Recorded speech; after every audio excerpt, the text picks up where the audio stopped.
Wa amma sababu ikhfaqil muhawalati. Adapun sebab gagalnya upaya-upaya allati qamat li inhadil muslimina bil Islam. Jadi kalau membaca enaknya satu penggalan kata yang diterjem ya, satu penggalan kata diterjem. Jadi sebab gagalnya upaya-upaya yang dilakukan untuk inhad itu membangkitkan. Ya, apa kebangkitan itu? An-Nahdhah. Ya, Nahdhah itu kalau di kitab Nizamul Islam kebangkitan itu. Yanhadul insanu bima indahu min fikrin. Ya, anil insan wal kaun wal hayah wan alaqatiha jami'iha bima qabla al hayatid dunya wa ma ba'daha. Kan gitu ya di nizam. Jadi bangkitnya ini ya disebabkan oleh pemikiran. Jadi pikirannya bangkit ya akan bangkit. Bukan disebabkan oleh ekonomi semata, bukan disebabkan oleh ya teknologi semata, enggak ya. Ada negara yang ekonominya bagus ya, maka enggak bangkit, enggak bisa menyelesaikan problem kehidupan mereka. Tampilan ya itu enggak menentukan. Jadi umat bisa enggak bangkit. Nah, upaya untuk membangkitkan kaum muslimin bil islami dengan Islam, kenapa gagal itu? Fayarji'u ila salasati umurin. Maka kembali, apa yang kembali di sini ya, yakni gagalnya ini. Dia itu kembali kepada 3 perkara. Sehingga kalau kita terjem secara sederhana ya, gagalnya upaya untuk membangkitkan umat itu ada 3. Ahadiha, yang pertama, adamu fahmil fikrotil islamiyati, ketiadaan pemahaman tentang ide atau fikroh atau konsep islami min qibalil qaimina bin nahdhati, oleh orang-orang yang melakukan upaya untuk membangkitkan umat ini. Fahman daqiqan, dengan pemahaman yang detil, rinci. Jadi ingin membangkitkan umat tapi tidak ada pemahaman kebangkitan yang rinci. Gimana sih? Yang penting ya pakai Islam. Pakai Islam seperti apa? Ya, pokoknya Islam lah. Nah begitu. Ya, kita bisa dapati ya, orang-orang yang semangat untuk membangkitkan umat, semangat berjuang, tapi konsep Islamnya tidak difahami secara rinci. Bicara ekonomi Islam misalnya, kita harus ya, yang penting wakaf, zakat. Sementara konsep-konsep tentang kepemilikan yang itu menjadi pilar atau dasar bagi ekonomi Islam itu tidak terperhatikan. Konsep misalnya tauzi'us sarwah, ya, distribusi kepemilikan, ya, distribusi kekayaan di antara manusia, itu ada hukum-hukumnya tidak dipahami. Sehingga ini menjadi problem yang ya menjadi sebab pertama. Kenapa sih gagal? Karena orang yang membangkitkan aja, orang yang berjuang aja tidak paham. Karena itulah Sayyidina Umar itu pernah mengatakan tafaqqahu qabla an tasudu. Ya. Belajarlah kalian sebelum kalian itu tasudu, menjadi sayyid, menjadi pemimpin. Itu memimpin apa saja, memimpin dalam keluarga ya berarti harus belajar. Belajar mimpin keluarga. Ibu jadi wanita jadi istri berarti harus belajar mimpin rumah tangga, mimpin rumah ya, mengelola rumah, anak-anak ya, jadi guru ya. Jadi belajarlah sebelum memimpin ya, belajar ya kepemimpinan level apa, mulai dari rumah tangga, sekolah ya sampai level pemerintahan, termasuk mau berdakwah, maka harus di sini difahami rinciannya itu ya, rinciannya. Kalau mau jelasin ya, kalau mau sekedar ngajak aja ya enggak perlulah, secara globalnya cukup. Tapi kalau memang berupaya membangkitkan umat ya harus ngerti kebangkitan itu seperti apa. Islam itu kan banyak ininya ya, hukum-hukumnya ya. Kalau bicara umat itu mana yang perlu disamakan, mana yang mestinya umat itu boleh beda pendapat, ada tasamuh di situ, mana yang diurusi negara, mana yang tidak gitu. Nah ini harus jelas. Wasaniha, dan yang kedua, adamu wuduhi tariqatil Islam ladaihim fi tanfidhi fikratihi wuduhan taman. Ketiadaan kejelasan metode Islam pada diri mereka. Siapa mereka di sini? Yakni adalah al-qaimin bin Nahdhah. Orang yang mau melakukan upaya perbaikan itu, upaya untuk membangkitkan umat. Tidak jelas pada diri mereka metode Islam dalam menerapkan konsep Islam itu sendiri.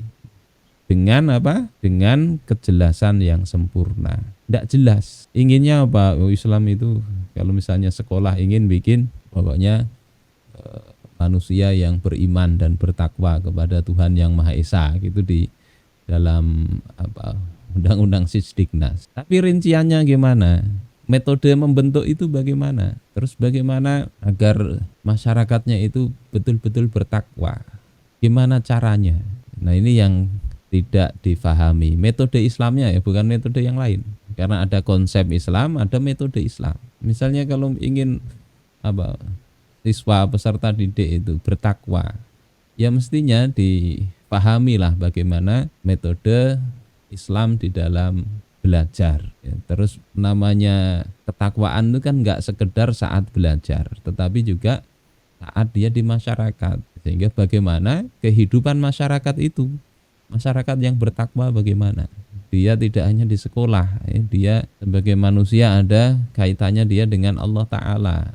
Bagaimana hak-hak Allah Ta'ala dia bisa penuhi, kan bertakwa begitu. Sehingga mestinya hukum-hukum tentang sholat, tentang syarat-syarat rukunnya dan seterusnya itu sudah bisa difahami di sekolah dan bisa diamalkan dalam kehidupan. Nah, terus orang itu ada yang bisa diajari mau melaksanakan, ada yang diajari ya terus dimotivasi untuk sholat, tidak mau sholat dia tetap. Nah, nanti metode Islam kan ada bagaimana memberikan sanksi, ya hukuman.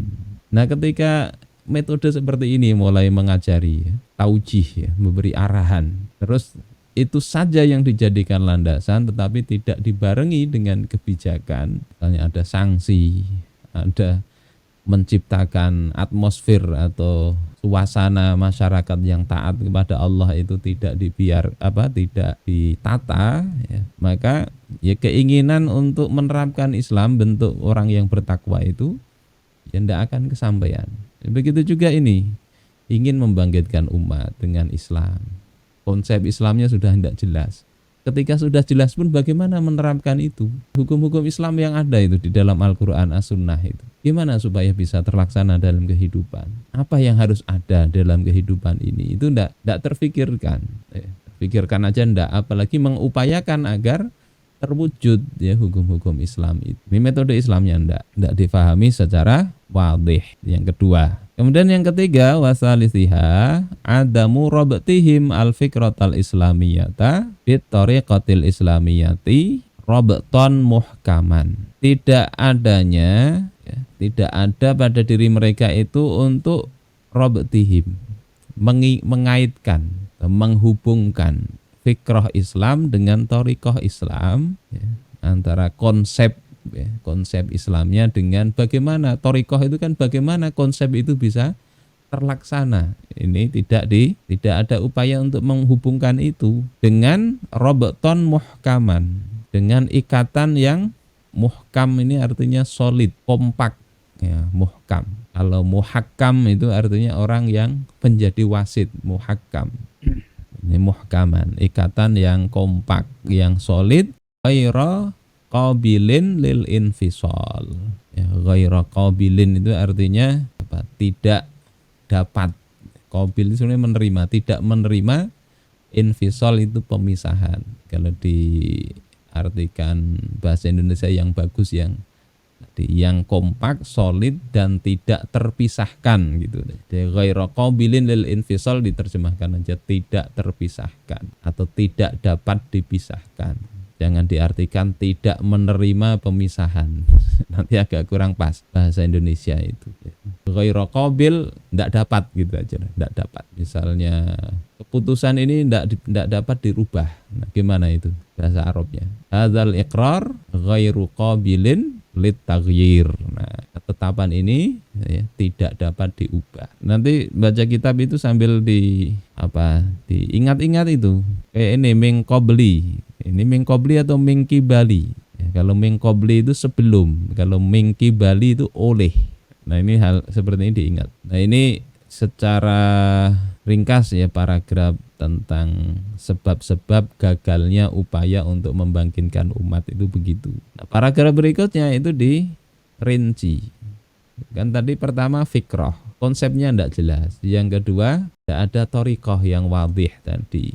Yang ketiga, tidak dikaitkan fikrah dengan thariqah ya, dengan ikatan yang solid dan tak terpisahkan. Nah, amal fikratu adapun tentang fikrah atau konsep, faqad tara'a 'alaiha, maka sesungguhnya tara'a itu maknanya hadasa.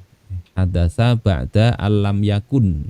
Tara'a artinya terjadi setelah yang sebelumnya itu tidak ada. Itu tara'a. Bisa maknanya juga secara tiba-tiba, terjadi tiba-tiba, itu toro'a.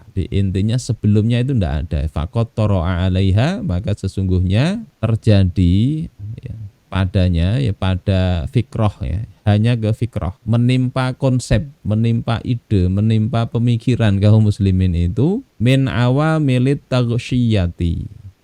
Apa yang menimpa ide atau fikrah kaum muslimin, ada unsur-unsur atau faktor-faktor awamil, faktor-faktor atau syiah yang menutupi pemikiran itu, bikin samar. Jadi pemikirannya kalau jelas nih ada tutupnya kan tidak begitu jelas lagi. Ma'ab hamal katsira min daqaiqiha alal katsirin minal muslimin. Yang faktor-faktor ini telah menyebabkan mubham. Mubham itu artinya tidak jelas. Banyak dari rincian-rincian pemikiran itu. Jadi ada faktor yang menutupi sehingga rincian-rinciannya itu banyak sekali yang ya, dia bikin samar. Alal katsiri minal muslimin, atas sebagian besar dari kaum muslimin. Bikin Islam ya tidak jelas akhirnya. Kayak di bagian awal kita sudah kasih contoh lah ya dari kitab Saksiyah Islamiyah juz 1 bagaimana saat kemunduran ya, pemahaman kaum muslimin ya, sampai ada ya, hal-hal kayak telepon itu muncul ya, diharamkan, nggak boleh bicara pakai telepon. Apalagi yang itu di sisi yang agak keras ya, muncul percetakan ya, mau nyetak Al-Quran tidak boleh, itu dari barat ya. Sementara di sisi lain ada yang menerima begitu saja semua dari barat itu bagus ya. Sehingga konsep-konsep yang tidak islami diterima. Jadi ada faktor-faktor itu. Wa awamilut taghsyiyati hadhihi, dan faktor-faktor yang menutupi ini qad bada'at munzu awailil qarni tsani lil hijrati, itu telah muncul atau mulai sejak awal dari abad kedua Hijriyah, hatta maji al istikmar, sampai datang masa penjajahan. Ini terjadi itu. Faqad kana lil falsafati al ajnabiyati kal hindiyah, sesungguhnya ya, karena lil falsafatil ajnabiyah adalah bagi filsafat asing ya, seperti India, filsafat India, wal Farisiyah, Persia, wal Yunaniyah, dan Yunani. Asarun ini sebetulnya isimnya kana ya.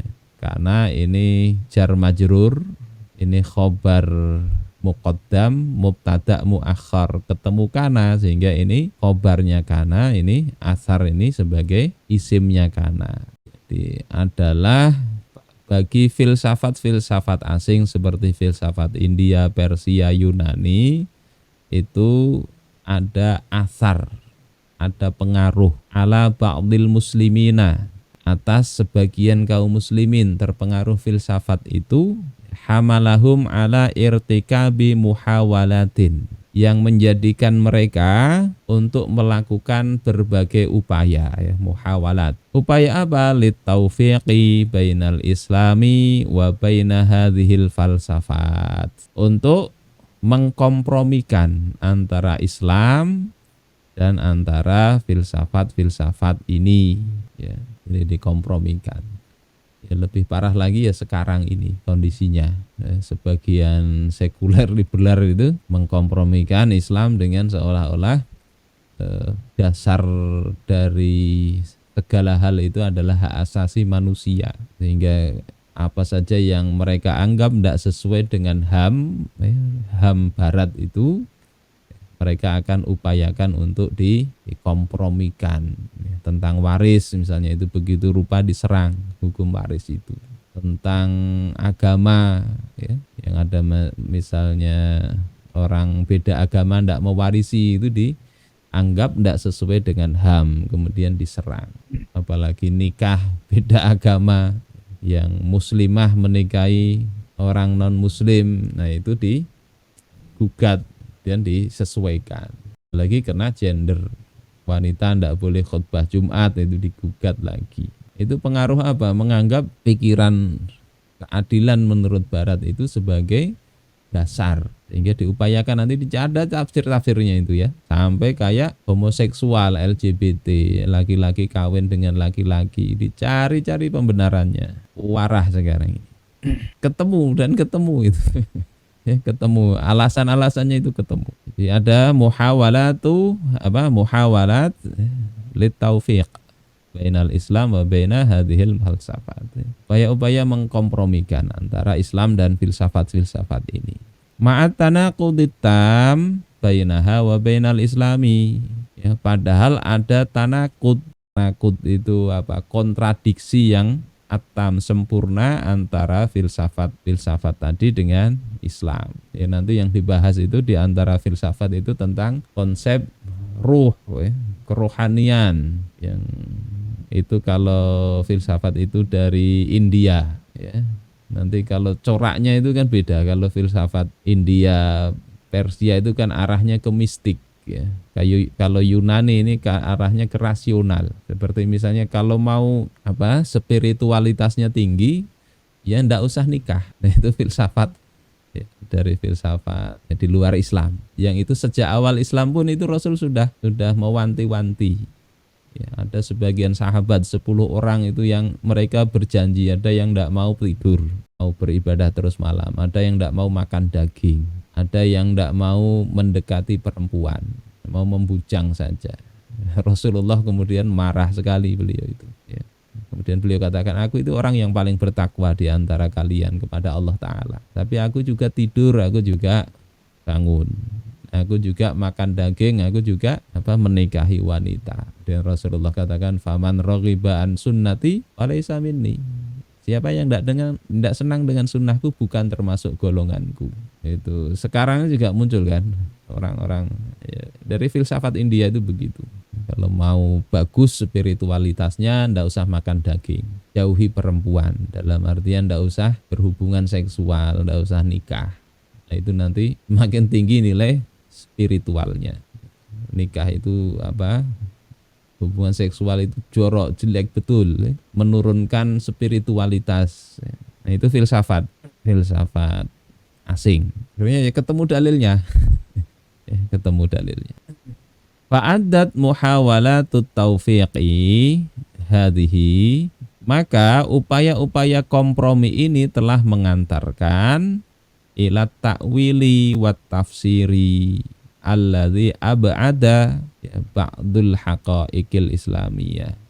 Ba'dul haqa'iqil islamiyah. Mengantarkan kepada penakwilan dan penafsiran yang menjauhkan sebagian dari realitas atau hakikat Islam. Anil adhani, dari benak manusia. Ama ad'afa idrakaha iyaha, sebagaimana telah melemahkan untuk memahaminya, ya, memahami dari pemahaman Islam itu sendiri. Seolah-olah Islami, padahal itu masuk filsafat. Wa ilawatun ala dzalika, ilawatun ala dzalik, ini sering ya muncul kata ini, diingat-ingat. Ilawatun ala dzalik, tambahan lagi, ya, tambahan lagi. Kana lidukhuli ba'dil haqidina 'alal Islam al-mubghidina lahu fi hadiratihi nifaqan asarun fi antadassa 'alal islami mafahima laisat minhu.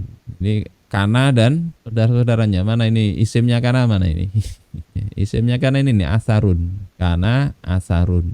Kalau menerjemahkan bisa sebetulnya asarun ini duluan ya. Jadi terlebih lagi ada asar fi antadassa 'alal Islam. Pengaruh yang mengotori Islam, ya, mafahim yang bukan darinya. Nah, kenapa di sini baru sini lidukhuli ba'dil haqidin, karena masuknya sebagian orang-orang pendengki, ya, pendengki Islam yang membenci Islam itu, ya, di dalam, ya, agama Islam, di dalam hadiratnya, yakni siapa? Nifakon, orang-orang munafik. Jadi orang-orang munafik, ya, ini mereka masuk Islam itu punya pengaruh untuk mengotori, ya, mafahim Islam, pemahaman-pemahaman Islam yang bukan darinya. Bal, ya, munaqadhah lahu, bal munaqadhatan lahu, tetap bahkan pemahaman itu, ya, kontradiksi atau bertentangan dengan Islam. Jadi masuk tapi sengaja merusak. Ini mulai zaman Rasul juga sudah ada ya kalangan munafikin. Bahkan dulu ada bikin masjid.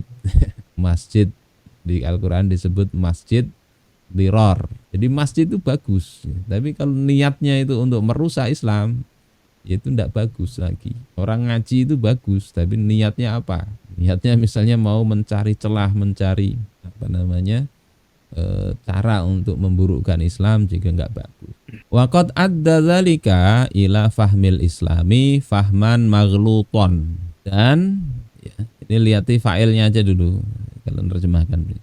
Dan yang demikian itu sungguh telah mengantarkan kepada pemahaman Islam yang maghluton, yang keliru. Ghalat itu keliru, error.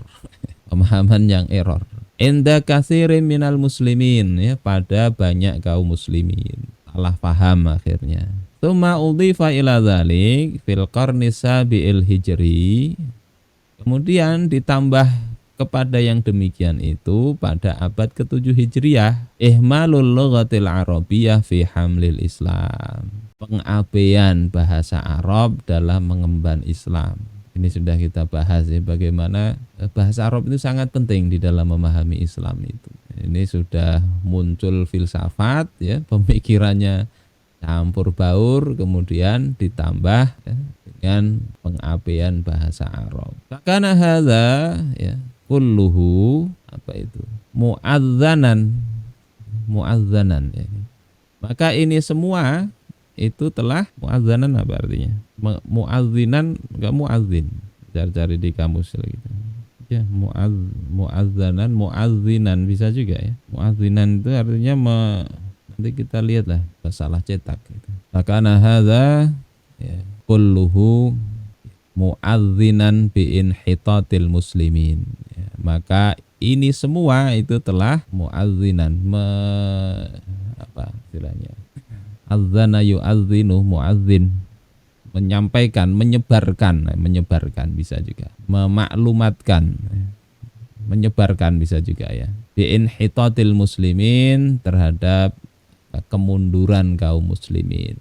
Wazada alaihi mundu awakhiril qarnil hadi asyara al-hijri. Dan hal itu bertambah sejak akhir abad ke-11 Hijriyah. Ay asabi asyara al-miladi, yakni ke-17 miladiyah, hatta al-an, hingga sekarang, ya,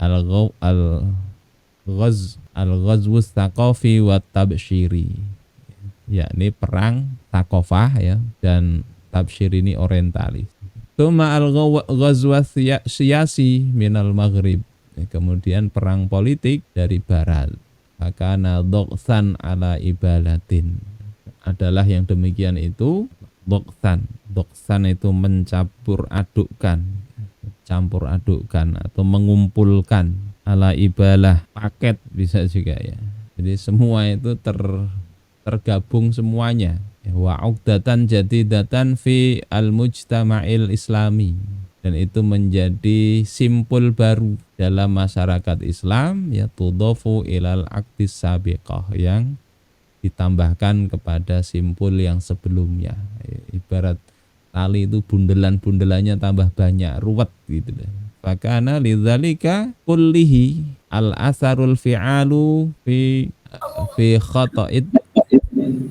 khata'id tasawwuril muslimina lil fikratil islamiyah. Itu semua menjadi memberikan pengaruh yang efektif di dalam kekeliruan kaum muslimin di dalam mentasawurkan, apa tasawur kemarin, menggambarkan pemikiran Islam, hatta faqadat at-tabalwuru al-haqiqiyu fil adhan, hingga kehilangan tabalwur itu kristal ya, kristalisasi yang hakiki di dalam benak. Jadi pemikiran itu kan kalau mengkristal itu kan jelas batasan-batasannya. Kalau cair itu kan tidak jelas ya. Kayak cairan air dimasukkan cangkir ya bentuknya kayak cangkir. Masukkan mangkok ya kayak mangkok, masukkan botol ya kayak botol. Itu tidak mengkristal. Nah, fikrah Islam itu mestinya mengkristal. Artinya orang yang punya pemikiran itu dia bisa membedakan ini Islami, ini enggak. Kalau cair itu kan semua bentuk dia bisa. Nah, kenapa bisa kehilangan kristalisasi pemikiran itu? Ya karena tadi banyak sekali ya unsur-unsur lain, faktor-faktor lain, baik itu berupa filsafat, perang pemikiran, perang politik ya, ditambah dengan lemahnya bahasa Arab, yang itu semua punya pengaruh ya sangat besar di dalam kemampuan kaum muslimin untuk menggambarkan Islam itu sendiri. Nah, ini sebab pertama, yakni tidak jelasnya fikrah Islam.